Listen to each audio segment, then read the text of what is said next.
കരുനാഗപ്പള്ളിയിൽ പകൽ വീട് ഉദ്ഘാടനം ചെയ്തു. ചവറ സ്നേഹക്കൂട് സോഷ്യൽ സർവീസ് സൊസൈറ്റിയാണ് പകൽ വീട് ഒരുക്കിയത്. ജീവിതയാത്രയിൽ ഒറ്റപ്പെട്ടു പോകുന്ന വയോജനങ്ങൾക്ക് തണലാകുക എന്ന ലക്ഷ്യത്തോടെയാണ് പകൽ വീട് ഉദ്ഘാടനം ചെയ്തത്.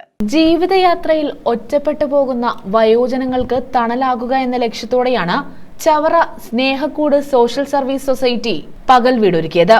Snehakkoodu social service society president P Nalini Prabha ഉദ്ഘാടനം നിർവഹിച്ചു. സൊസൈറ്റി രജിസ്റ്റർ ചെയ്ത് അത് പല പരിപാടികളുമായി പല സാമൂഹ്യക്ഷേമ പ്രവർത്തനങ്ങളുമായി മുന്നോട്ട് പോവുകയാണ്. 2025 ഏപ്രിൽ മാസം 9-ാം തീയതിയാണ് ഇത് നിയമപരമായി രജിസ്റ്റർ ചെയ്യുന്നത്.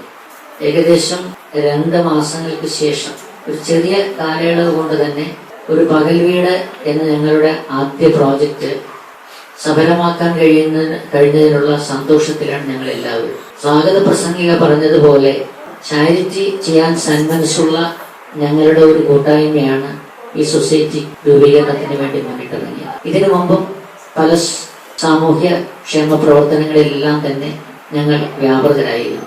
ഒരു സംഘടിതമായ ഒരു ശ്രമമെന്ന രൂപത്തിലാണ് സ്നേഹക്കൂട് സോഷ്യൽ സർവീസ് സൊസൈറ്റി എന്ന ഈ പ്രസ്ഥാനത്തിന് ഞങ്ങൾ രൂപം നൽകിയത്. സെക്രട്ടറി ഗിരിജകുമാരി ഭദ്രദീപം തെളിച്ചു. വൈസ് പ്രസിഡന്റ് പ്രതാപൻ അധ്യക്ഷത വഹിച്ചു.